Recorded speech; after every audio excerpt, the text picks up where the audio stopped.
Good afternoon. I am Mallence, and I come from the richest country in the world. It is located in the richest continent in the world. My country is called Sierra Leone. On the surface, we are blessed with infinite beauty and abundance of flora and fauna, producing the most exquisite harvest of coffee, cocoa, fruits, vegetables. You name it, we've got it.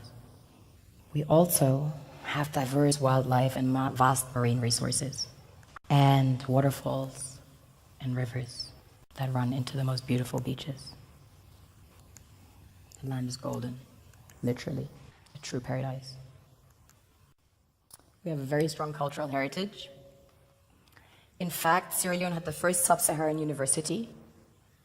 Prior to that, there was one in the kingdom of Timbuktu, which was the first university in the world, succeeding the great Gnostic schools of Egypt and Osiris. On a deeper level, we're blessed with the real treasures, the kings and queens of this world desire.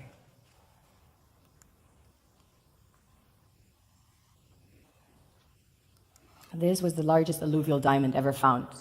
It weighs almost 1,000 carats, 969 to be precise. This beauty was found by an old lady in her backyard about 2 years ago, 125 carats. Some people mine gold in their backyards. That's quite common. Besides gold and diamonds, we have about 20 precious minerals that have been discovered as of today. We recently started extracting huge petroleum reserves that have been discovered. We have platinum, ilmenite to make titanium, rutile to coat jets, iron ore, the largest iron ore deposits in Africa, the third largest in the world. Tantalite, also known as coltan, used in your mobile phones and computers. Bauxite for aluminum production. Zinc, chrome ore, copper, coal, phosphates, potassium, salt, lead, granite, asbestos. Nickel, zircon. Furthermore, we have exquisite timber like mahogany, antique. And we have the most beautiful stamps in the world. Of course, the West needs Africa's resources most desperately to power airplanes, cell phones, computers, and engines. And the gold and diamonds, of course, a status symbol to determine their powers by their core and to give value to their currencies. One thing that keeps me puzzled, despite having studied finance and economics at the world's best universities, the following question remains unanswered. Why is it that 5,000 units of our currency is worth 1 unit of your currency, where we are the ones with the actual gold reserves? It's quite evident that the aid is in fact not coming from the West to Africa, but from Africa to the Western world.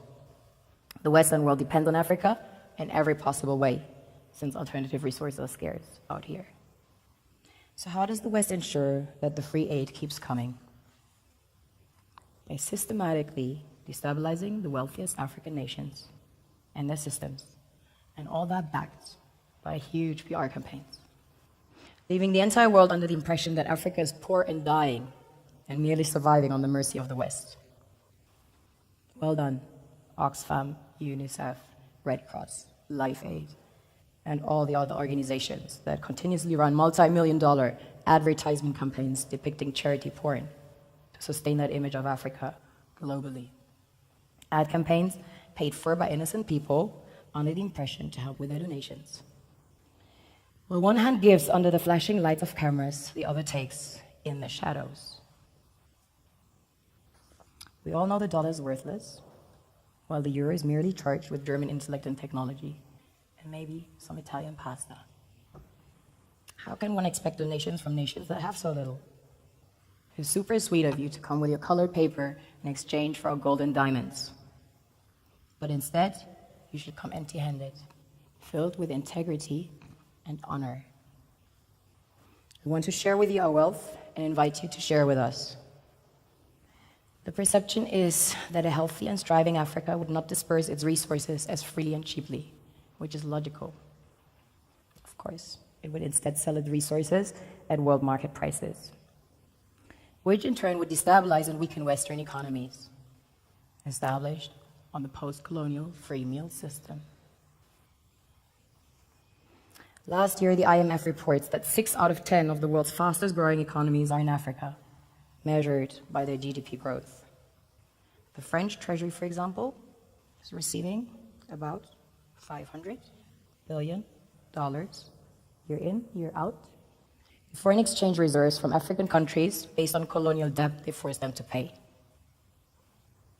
Former French President Jacques Chirac stated in an interview recently that we have to be honest and acknowledge that a big part of the money in our banks comes precisely from the exploitation of the African continent. In 2008, he stated that without Africa, France will slide down in the rank of a third world power. This is what happens in the human world, the world we have created. Have you ever wondered how things work in nature? One would assume that in evolution the fittest survives. However, in nature, any species that is overhunting, overexploiting the resources they depend on as nourishment, natural selection would sooner or later take the predator out because it offsets the balance. I believe charity merely creates inferiority and dependency.